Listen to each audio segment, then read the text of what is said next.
स्पष्ट मानना है कि राहुल गांधी किसी भी स्तर तक गिरे, हमें स्तर बनाए रखना चाहिए, भाषा का संयम बनाए रखना चाहिए।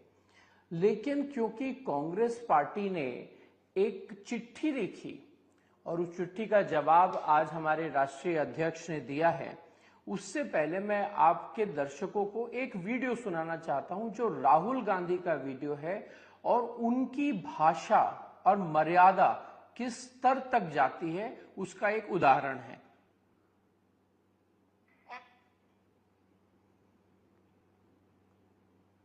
और आप देखना, ये जो नरेंद्र मोदी अभी भाषण दे रहा है, मैं आपको बता रहा हूं, 6 महीने बाद, 7-8 महीने बाद ये घर से नहीं निकल पाएगा। हिंदुस्तान के युवा उसको ऐसा डंडा मारेंगे, इसको समझा देंगे। आपने देखा, पता नहीं देखा या नहीं, वाराणसी में वो चप्पल मार दी किसी ने। अब आप इमेजिन कीजिए, चुनाव से पहले अगर वो मारना भी चाहता था, डरता, तो वो जो डर था वो गायब हो गया, खत्म हो गया।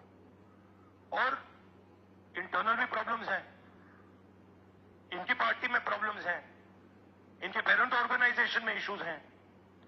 तो मेरा कहना है कि जो नरेंद्र मोदी का जो कॉन्सेप्ट था उसको ऑपोजिशन ने डिमोलिश कर दिया, खत्म कर दिया है।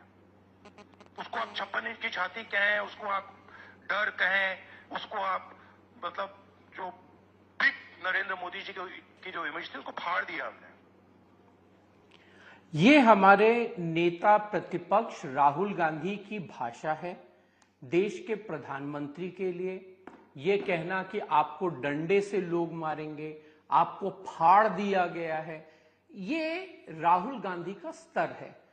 हम नहीं चाहते कि राजनीति का स्तर राहुल गांधी के स्तर तक जाए, लेकिन सच्चाई ये भी है कि आरक्षण खत्म कर देगा का बयान जो आया है, इससे SC, ST, OBC समाज आहत है, आक्रोशित है। ये कहना कि सिख हिंदुस्तान में पग और कड़ा नहीं पहन सकते, ये उनकी भावनाओं को ठेस पहुंचाने का काम है। मैं याद दिलाना चाहूंगा कि इस देश में अगर कभी सिख पग और कड़ा नहीं पहन पाए हैं तो वो ऑपरेशन ब्लू स्टार के बाद हुआ। 1982 में जब पंजाब से आने वाली गाड़ियों को राजीव गांधी के आदेश पे रोककर उनमें जो सिख होते थे उनको चिन्हित करके गाड़ी से उतार दिया जाता था, तब उन्होंने पग और कड़ा पहनना बंद किया। 1984 में जब जेनोसाइड हुआ, जिसमें कई हजारों सिखों की कत्लेआम किया गया, उनकी महिलाओं के साथ बलात्कार किया गया, तब सिखों ने कड़ा और पग बांधने से संकोच किया। उसके बाद से आज तक कभी ये स्थिति नहीं आई। अगर हिंदुस्तान द्वारा वांटेड टेररिस्ट पन्नून राहुल गांधी के स्टेटमेंट को एंडोर्स कर सकता है तो आप समझ सकती हैं कि राहुल गांधी किसके तरफ से बोल रहे हैं। उसी तरीके से आरक्षण को खत्म कर देंगे, चाहे नेहरू हो, चाहे इंदिरा हो, चाहे राजीव गांधी हो। कांग्रेस के नेहरू गांधी परिवार ने अलग अलग समय पर आरक्षण खत्म करने की दलील को सामने रखा। मैं सिर्फ 1 मिनट और लूंगा। 1 मिनट नहीं, अब सेकंड राउंड लोगों को थोड़ा सा रुक जाइए, थोड़ा सा रुक जाइए अमित जी, मैं लौट रही हूँ। आप भी 30 सेकंड में बोलिए अपनी बात, क्योंकि उनको भी अपनी बात रख लेने दीजिए। उसके बाद से अब आप ही दोनों है, सिर्फ थोड़ा सा रुक ही जाइए, अच्छा रहेगा। सुप्रिया श्रीनेत जी, अब आप मोर्चा संभालिए कांग्रेस पार्टी की तरफ से।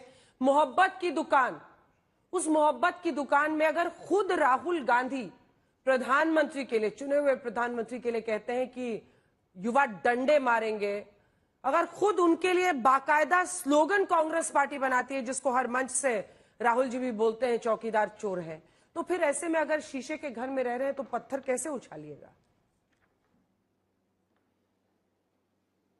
आपको, आपके दर्शकों को नमस्कार। ऐसा है ना अंजना जी की 3.25 मिनट मैंने ये बातें सुनी और मुझे आशा है कि मुझे भी 3.25 मिनट अनइंटरप्टेड मिलेंगे। मैं अगले 1 घंटे अपनी दलीलें दूंगी, ये बीजेपी की ओर से आज भेजे गए ये अपनी दलील देंगे, लेकिन मैं हर दलील के पहले ना एक बात आपसे कहना चाहती हूं। राजनीति में शिष्टाचार जो है ना, वो विलुप्त करती जा रही है भारतीय जनता पार्टी। मेरे हाथ में एक ये चिट्ठी है, आपका डिबेट इस पर है ना, पहले इस पर मैं चर्चा करूंगी, फिर आपके डायरेक्ट सवाल का भी जवाब दूंगी। मेरे हाथ में ये चिट्ठी है। इस चिट्ठी को मल्लिकार्जुन खड़गे जी ने, जो कांग्रेस पार्टी के अध्यक्ष है, नेता प्रतिपक्ष है राज्यसभा में, उन्होंने प्रधानमंत्री को लिखा था। राहुल जी की जान को जो धमकियां दी जा रही उसका उन्होंने उल्लेख किया था। चिट्ठी की शुरुआत आदरणीय प्रधानमंत्री आपको जन्मदिन की बधाई देकर किया गया। इस चिट्ठी का जवाब नरेंद्र मोदी जी की ओर से नहीं आया। इस चिट्ठी का जवाब जेपी नड्डा, जगत प्रकाश नड्डा जी, जो भारतीय जनता पार्टी के अध्यक्ष हैं, उन्होंने लिखा। और राजनीतिक शिष्टाचार हर तरह से उसकी हत्या करते हुए इसमें ना सम्मानीय, ना आदरणीय, ना आपका कोई शब्द नहीं लिखे गए। आप जिस पार्टी को लिख रहे हैं वो 139 साल पुरानी पार्टी है।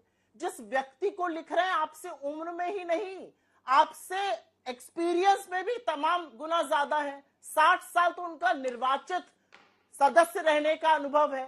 इस तरह से उनको आप चिट्ठी लिख रहे हैं। यहाँ पे भाषा की मर्यादा की बात हो रही है। अंजना जी, ये चिट्ठी तो आपने भी पढ़ी होगी शो करने के लिए।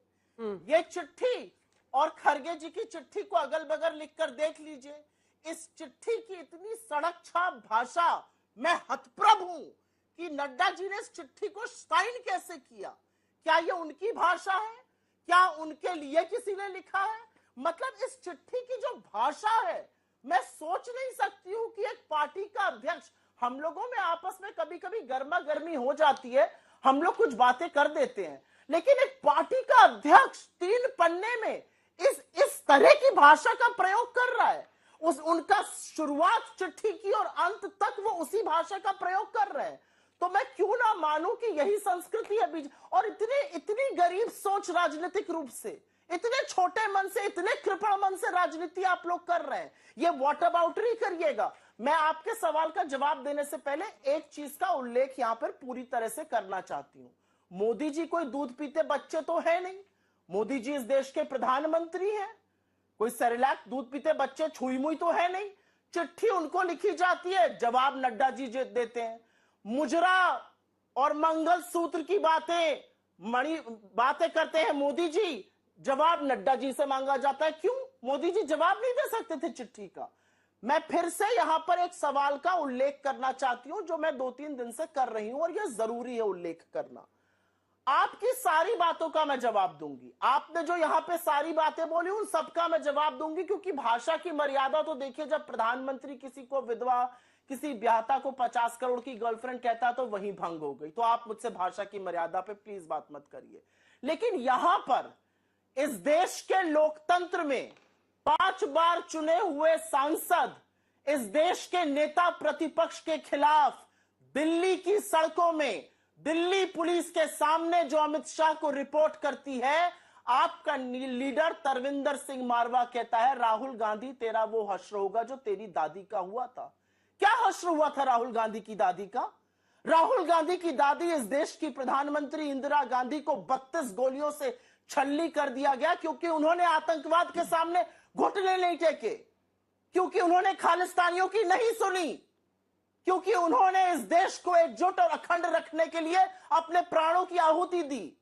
आप उस राहुल गांधी को आतंकी बुलाएंगे जिनके पिता के इस कदर चिथड़े उड़ गए थे अंजना जी, कि जब अंत्येष्टि करने राहुल गांधी पहुंचे तो उनको उनके शरीर को बिखरे हुए शरीर को एकजुट करना पड़ा। उसको आप आतंकी बुलाएंगे? आप उस राहुल गांधी को आतंकी बुलाएंगे जो इस देश के किलोमीटर, 4,500 किलोमीटर पैदल नाप देता है इस देश को एकजुट रखने के लिए? आप उस राहुल गांधी को आतंकी बुलाएंगे जिसका परदादा इस देश की आजादी के लिए 9.5 साल जेल में रहा? कुछ भी कहिएगा आप लोग। और अब मैं आपकी उस बात का जवाब देती हूं। नरेंद्र मोदी जी मंच से क्या क्या कहते हैं, इसका उल्लेख मुझसे मत कराइए, अच्छा नहीं रहेगा। महिलाओं का सर झुक जाएगा। जिस तरह की कैट कॉलिंग तक नरेंद्र मोदी जी ने की है बंगाल जाकर, या जिस तरह एक वैधव्य झेलती हुई नेत्री को कांग्रेस की विधवा कहा, राजीव जी की, शहीद राजीव जी की पत्नी को, या जिस तरह से एक ब्याहता को 50 करोड़ की गर्लफ्रेंड कह दिया, या इस तरह से एक समुदाय को बोल दिया ये ज्यादा बच्चे पैदा करते हैं, ये घुसपैठियां हैं, ये आपका मंगलसूत्र छीन लेंगे। जिस व्यक्ति ने प्रधानमंत्री पद पर रहते हुए चुनावी मंच से उस शब्द का प्रयोग किया जो शायद मैं और आप पहले टीवी में कभी नहीं करते, मुजरे का। वो मुझे भाषा की मर्यादा ना सिखाए। लेकिन हां, मैं एक बात जरूर बोलूंगी, राहुल गांधी के जीवन को खतरा है, क्योंकि बीजेपी ने इतनी पोलराइज पॉलिटी से गंदा माहौल इस देश का बनाया है। और ऐसे में जब उनकी जान को धमकी दी जाएगी तो हम चुप नहीं बैठेंगे। खड़गे जी की इस चिट्ठी का बहुत शिष्टाचार पूर्वक भी जवाब आ सकता था। कहा जा सकता था, लोकतंत्र में कोई जगह नहीं है हिंसा की, हम भी भर्त्सना करते हैं, आप भी भर्त्सना करिए, बिल्कुल गलत है। दोनों चिट्ठी मेरे पास भी है सुप्रिया जी, अब रुक जाइए थोड़ी देर। सही भाषा है।